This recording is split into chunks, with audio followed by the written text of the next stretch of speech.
عرفنا فی وجہی، آقا جس شے کو ناپسند کرتے ہیں نا تو حیا کی وجہ سے بعض اوقات زبان سے کچھ نہ فرماتے، لیکن حیا کی وجہ سے ناپسندیدگی کے اثرات آپ کے چہرے سے ہم پہچان لیا کرتے تھے۔ اور ملائکہ کی بات ابھی حضرت مفتی صاحب نے بیان کی، حضرت عثمان غنی رضی اللہ عنہ کے بارے میں نبی پاک کیا فرمایا تھا؟ حضرت ماں جی نے کہا نا کہ جاء ابو بکر فلم تحتشلوا ولم تبالی ثم دخل عمر فلم تحتشلوا ولم تبالی ثم جاء عثمان فجلست وسويت ثيابك۔ آقا نے فرمایا، ماں جی نے کہا کہ میرا بابا ابو بکر آئے، آپ نے کوئی پرواہ نہیں کہ جیسے لیٹے ہوئے تھے اسی سے لیٹے رہے، جیسے چادر مبارک پنڈلی مبارک سے ہٹی تھی ہٹی رہی، پھر جناب عمر فاروق آئے، آپ نے اسی طرح لیٹے رہے، لیکن جب عثمان غنی آئے تو آپ اٹھ کر بیٹھ گئے، آپ نے پنڈلی مبارک سے جو چادر نبوت ہٹی تھی اس کو ٹھیک کیا، پھر ان کو اجازت دی، تو آقا نے مسکرا کے فرمایا الستحیی من رجل تستحیی من الملائکہ، اور جس عثمان سے فرشتے حیا کرتے ہوں میں اسے حیا کیوں نہ کرتا۔ معلوم ہوا کہ ایک تو عثمان حیا والے اور دوسرا یہ فرشتوں کی صفت ہے، فرشتے حیا کرتے ہیں۔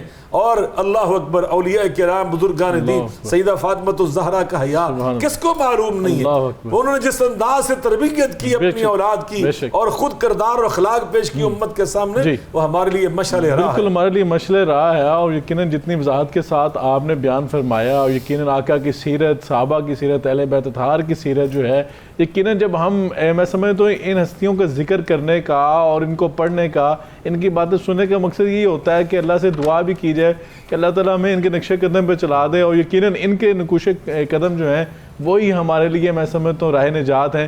ڈاکٹر صاحب یہ فرمائیں کہ اگر ہم دیکھتے ہیں کہ جو حیا ہے اس کے اقسام کا لیجیے، شاہ صاحب نے بھی بیان فرمایا کہ اللہ کے ساتھ انسان کا معاملہ ہے، انسان کا لوگوں کے ساتھ حیا کا معاملہ ہے، انسان کا اپنے ساتھ حیا کا معاملہ ہے۔ ان تینوں چیزوں کو کیسے ہم اس کے اندر فرق کر سکتے ہیں اور کیسے ان چیزوں کا خیال رکھ سکتے ہیں ہم؟ جی بہت شکریہ۔ دیکھیے حیا بنیادی طور پہ جو چیز ہے، اس کی جو آپ نے 3 قسمیں بتائی ہیں بالکل ایسے ہی ہے۔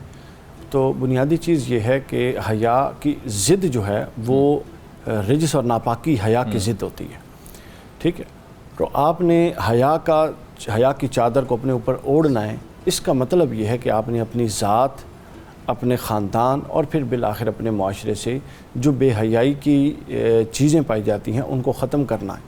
سب سے پہلے دیکھیں جسم کی پاکیزگی ضروری ہے، تو جسم کا غسل جس کو ہم حکمی اور شرعی اور ظاہری پاکیزگی کہتے ہیں، وضو اور غسل سے ہوتی ہے، یہ حیا کے تقاضوں میں سے ہے۔ اس کے بعد پھر باطن کی پاکیزگی، آپ کے اندر سے رذائل اخلاق، بغض، حسد، کینہ، یہ چیزیں ختم ہوں، پھر یہ پاکیز، یعنی آپ یہ دیکھیں آپ نے خارج سے داخل میں نہیں آنا، اپنے اندر سے باہر جانا ہے۔ یہ نہیں کہ آپ کا اندر تو پاکیزہ نہ ہو، آپ خود تو حیا کا پیکر نہ ہو اور آپ لوگوں کو حیا کی تعلیمات دیں۔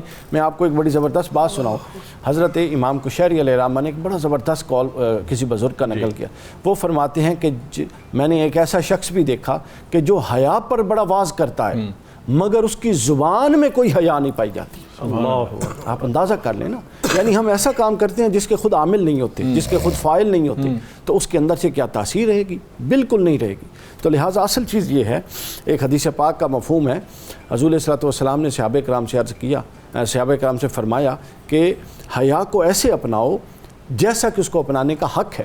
تو بعض صحابہ کرام نے عرض کیا، یا رسول اللہ صلی اللہ علیہ وسلم ہم تو پوری کوشش کرتے ہیں کہ حیا اپنائیں، یا ہم تو حیا کرتے ہیں اور حیادار ہیں۔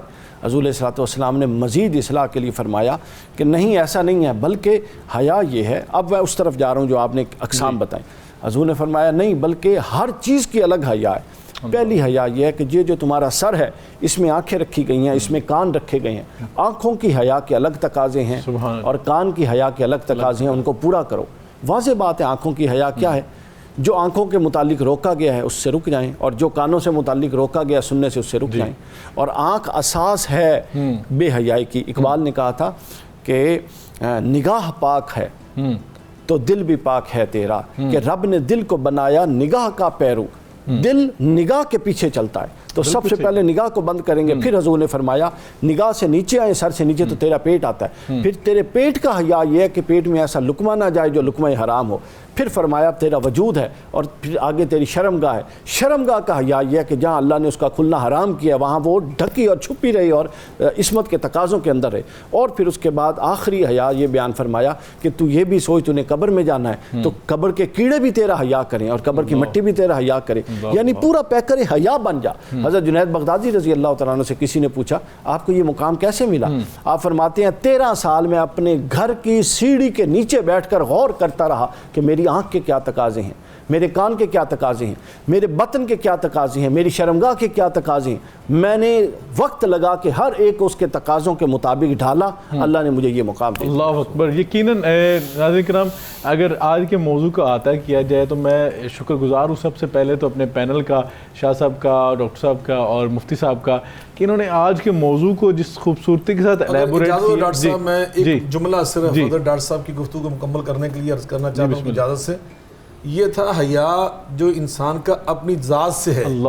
دوسرا کہ حیا انسان انسانوں سے کرے. بالکل صحیح ہے. اگر انسانوں سے انسان حیا کرتا ہے بے شمار برائیوں سے بچتا ہے کہ فلاں مجھے دیکھ رہا ہے, وہ میرے بابا کو جانتا ہے, میرے دادا کو جانتا ہے, میری برادری کو جانتا ہے. یہ حیا بندوں سے. اس کے بعد ہوتا ہے تیسرا حیا جب بندہ اللہ سے حیا کرتا ہے جہاں کوئی نہیں دیکھ رہا. ان الذین یخشون ربهم بالغیب لہم مغفرہ واجر. حضرت یوسف علیہ السلام کوئی نہیں دیکھ رہا تھا نا. وغلقت الابواب سبحان اللہ. قالت حیت اللہ قال معاذ اللہ, اللہ دیکھ رہا ہے. یہ تیسرا حیا. اور چوتھا حیا پھر ہوتا ہے جب بندہ ایسے, جب رب اپنے بندوں سے حیا کرتا ہے. ایسے بندے جب ہاتھ اٹھاتے ہیں نا تو فرمایا یستحیی, اللہ حیا کرتا ہے ان یردهما صفرا اور خائبتین. میں اپنے بندے کے ہاتھ اب لٹاؤں گا نہیں خالی, ان کو بھر کے ہی واپس کروں گا. تو یہ 4 قسمیں. یقیناً بڑی خوبصورتی کے ساتھ آپ نے وضاحت فرما دی, اور میں سمجھتا ہوں کہ کیا خوبصورت یہ وصف ہے اور کیا خوبصورت یہ بات ہے. اللہ رب العزت اپنے بندوں سے حیا کر رہا ہے. تو آقا علیہ الصلوۃ والسلام جو ہے حیا کا پیغام دے رہے ہیں. صحابہ کرام اہل بیت اطہار کا کردار جو ہے وہ حیا کی میں سمجھتا ہوں گواہی دے رہا ہے. ہمیں تو اس نقشے قدم پہ چلنا ہے. اللہ سے دعا ہے کہ اللہ رب العزت جو ہے ہمارے ماحول کو پاکیزہ بنا دے, حیا والا بنا دے, عفت و عصمت والا بنا دے. اور یقیناً میں سمجھتا ہوں ناظرین کرام اگر ہم چاہتے ہیں کہ ہمارا ماحول خوبصورت بن جائے, یقیناً میں سمجھتا ہوں کتنا خوبصورت وہ ماحول تھا اگر ہم کچھ عرصہ پہلے چلے جائیں کہ محلے کی خواتین کو اپنی مائیں سمجھا جاتا تھا, اپنی بہنیں سمجھا جاتا تھا, اور یقیناً انسان دوسرے انسانوں کے ساتھ حیا کرتے تھے. اور میں سمجھتا ہوں کہ نوجوان جو شرارتی قسم کے نوجوان ہوتے تھے وہ بڑوں سے وہاں بچ بچ کے شرارتیں کرتے تھے کہ ہمارے بڑے گزر رہے ہیں کہ ہم سے کوئی ایسی کوتاہی یا غلطی سرزد نہ ہو جائے جن سے ان کو برا لگ جائے. تو اللہ سے دعا ہے کہ اللہ ہمارے ماحول کو پھر سے خوبصورت بنا دے, اور جو اصل میں اس کے تقاضے ہیں شرم و حیا کے ہم وہ پورے کرنے والے بن جائیں, اور ہمارا ماحول میں عفت و پاکیزگی جو ہے دوبارہ سے آ جائے. اور نوجوانوں سے میری گزارش یہ ہے کہ اگر اللہ نے یہ خوبصورت سسٹم آپ کو سوشل میڈیا کی صورت میں عطا کیا ہے, فاسٹ میڈیا عطا کیا ہے, تو اس کے حوالے سے جہاں پہ ہمیں یہ سہولت ہے اس کے حوالے سے پوچھا بھی جائے گا. اللہ کے ہاں پوچھا جائے گا زندگی کا وقت جو ہے یہ کہاں پہ گزار کے آئے ہو. اللہ سے دعا ہے کہ اللہ ہمیں عمل کی توفیق دے دے. ناظرین کرام آج کے پروگرام سے سید اسامہ بخاری کو اجازت دیجیے. انشاءاللہ کل ملاقات ہوگی, تب تک کے لیے اللہ حافظ.